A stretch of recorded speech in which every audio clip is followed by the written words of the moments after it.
Hey everyone, and welcome back to the channel. Today, we're tackling a common clothing issue. A broken zipper on your favorite pair of jeans.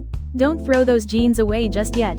Replacing a zipper is a manageable DIY project that can save you money and keep your wardrobe looking fresh. In this tutorial, I'll walk you through the entire process, step by step. First things first, gather your supplies.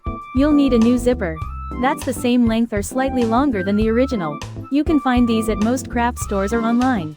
You'll also need a seam ripper, scissors, thread that matches your jeans, a sewing machine or a needle and thread if you prefer hand sewing, pins, and a ruler or measuring tape. It's also helpful to have an iron and ironing board on hand. Now, let's get started with the removal of the old zipper. Carefully use your seam ripper to remove the stitching that holds the old zipper in place. Work slowly and methodically to avoid damaging the fabric of your jeans. Once you've removed all the stitching, the old zipper should come right out. If there are any stubborn threads, use your scissors to snip them away. Next, prepare the new zipper. Place the new zipper on your jeans to make sure it's aligned correctly. Make sure the zipper pull is facing the correct direction, usually towards the front of the jeans.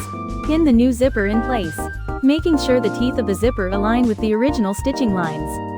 If the zipper is longer than the original, you can simply trim the excess from the top, being sure to leave enough length to sew it securely.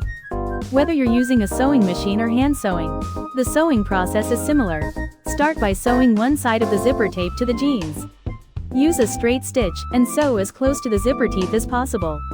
Once one side is attached, sew the other side, making sure the zipper tape is straight and aligned with the first side. If you're using a sewing machine, a zipper foot will be incredibly helpful to get close to the zipper teeth.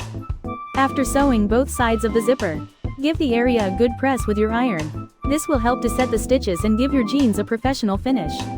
You might also want to sew across the bottom of the zipper to secure it. This is usually done with a few back stitches to reinforce the area and prevent the zipper from pulling out. And that's it, you've successfully replaced the zipper on your jeans. Give your new zipper a few test runs to make sure it functions properly. If everything looks good, you're ready to wear your newly repaired jeans. Congratulations, you've just saved a perfectly good pair of jeans from the trash. Replacing a zipper might seem intimidating, but with a little patience and these simple steps, you can easily do it yourself. It's a great way to save money, learn a new skill, and extend the life of your favorite clothes. Thanks for watching, and I'll see you in the next video.